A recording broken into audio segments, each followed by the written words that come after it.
What did you make of the grand final yesterday? Give it to me. What did you think of the game? Yeah, dare I say, very Richmond-esque in the way that Melbourne just ran over the opposing team with a quarter and a bit to go. Yeah, obviously incredible win for the Dees, and I think it's just watching those post-match interviews and listening to those speeches by Maxi and a couple other players.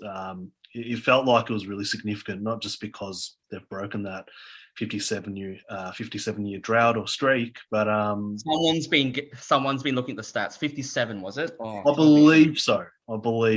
1964, so the maths works out well. So I'm glad because we're an English teacher here, and it's not my forte. But no, I think it was just really significant for a number of reasons. I know that footy club have gone through a lot recently, and so I'm just hearts full. I'm really happy for the Dees, their supporters, and I know we've all got some mates who are D supporters as well. So shout outs to them. But yeah. What a finish! Great. Happy to do it happy for Neil Danaher, right? Like I was hoping that the Bulldogs would win because for some unknown reason don't like the Dees too much, but just happy they did it for Neil. And I was actually, I don't know, like were you old enough to remember how they made the granny 20 it was the year 2000 when they came up against the invincible Bombers. So that's probably my first granny that I probably watched, actually, to be fair. And yeah, that was it was interesting because I think what's his name? Deets. What's his first name? Neats. David Neats. David Neats. Yeah. David Neats. I think he was captain, and it was interesting because he was like a full forward and whatever. Yeah. Yeah. So that's probably my first granny that I actually watched, and it only took him 20 years to win one. So from that point of view, but there's obviously a little bit longer to that. So I'm actually interested to ask both, Simon and Hilson, given you were long-suffering Richmond supporters. I'm sure there are some. I don't remember. Really? Well, were being that bad? I don't remember. But I'm sure that first win after a long period of time, that sort of, because I remember UT boys when you beat Adelaide, we were there. As many of these premierships, I was there. But it was. That feeling though is pretty amazing, isn't it? The stories from that. Yeah, it's almost cathartic. I know it's a very dramatic thing to say, but the game was similar, wasn't it, Hilson? Like we just ran away with it, like what Melbourne did yesterday. Yeah, especially 2017. 2017 is honestly that's probably my favourite of the three. No surprises there as the first one, but I just remember the whole build-up. Like we went to the city, the grand final parade, and took that picture in front of Dusty's mural in Richmond. Walked past Brendan Gale. Simon rocked up for the bloody pre-game. What was it? Pre-training thing at 6 a.m. What's up? Yes. My 10 seconds of fame.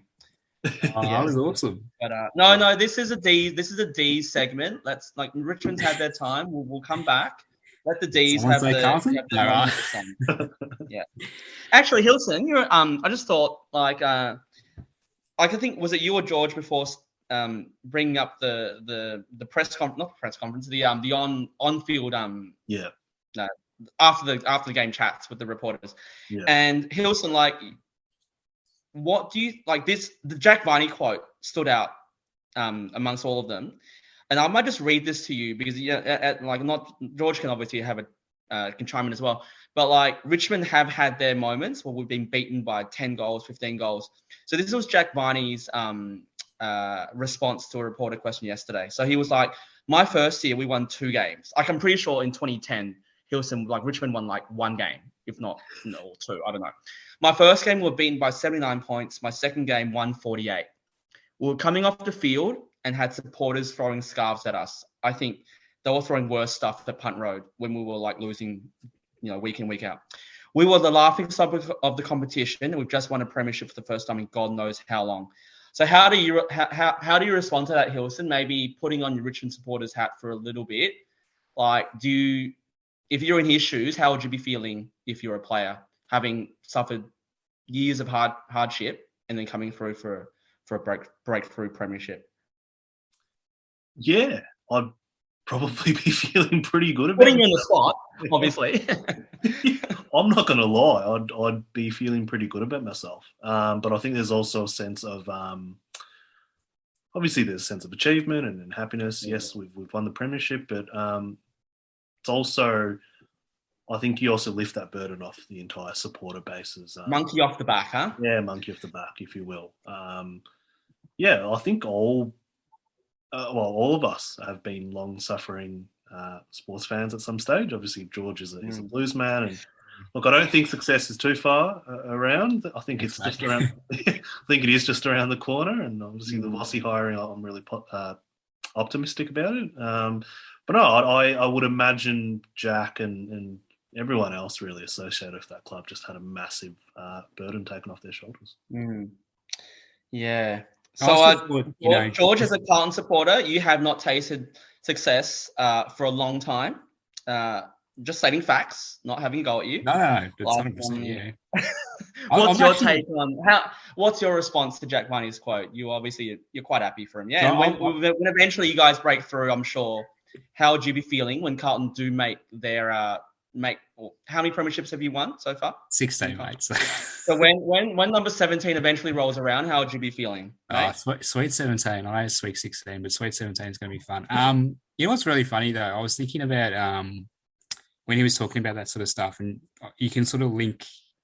It's funny how the story sort of works. So every Melbourne supporter that I've texted and stuff and just sort of touch base with, like you generally like, it's hard as a Carlton supporter, like, feeling very much invested in the game. I know you boys as well was like, Richmond not being in the final must feel weird. But I think what was really interesting is like, apart from that disappointment, your team's not there, then you watched the spectacle and it was like a really good game for like 3/4 and then it just went big time Melbourne. And then how nice was it though for them to have like 13 or 14 minutes where they knew they were going to win and they just soaked it up. Yeah. And I think Melbourne supporters actually kind of deserve that little extra bit though, because they have, because I've sat with you guys in cheer squads where you guys are 40 points up and you still don't think you're going to win.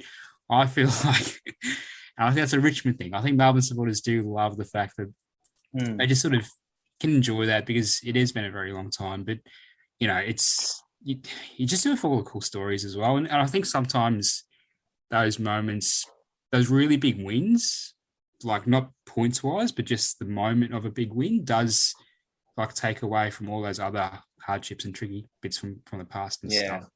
I'm sure. Yeah. And I'm sure like, yourself, so I like to think of it as like, I've always looked outside in because it hasn't been my team just yet. I have used a growth mindset word of yet, just say, but it's been so nice seeing you guys have those moments of success with your team because it's like, you can feel like, whilst you can't feel exactly what you guys are feeling, it's sort of like, you do deserve that and you really embrace and enjoy it. Because there's no like, it's such a cool special moment. Thank you for listening to Three Teachers Talk. Remember to click like and subscribe to keep up to date with our latest conversations. Keep the conversation going by giving us feedback and let us know what you'd like to talk about next. Thank you.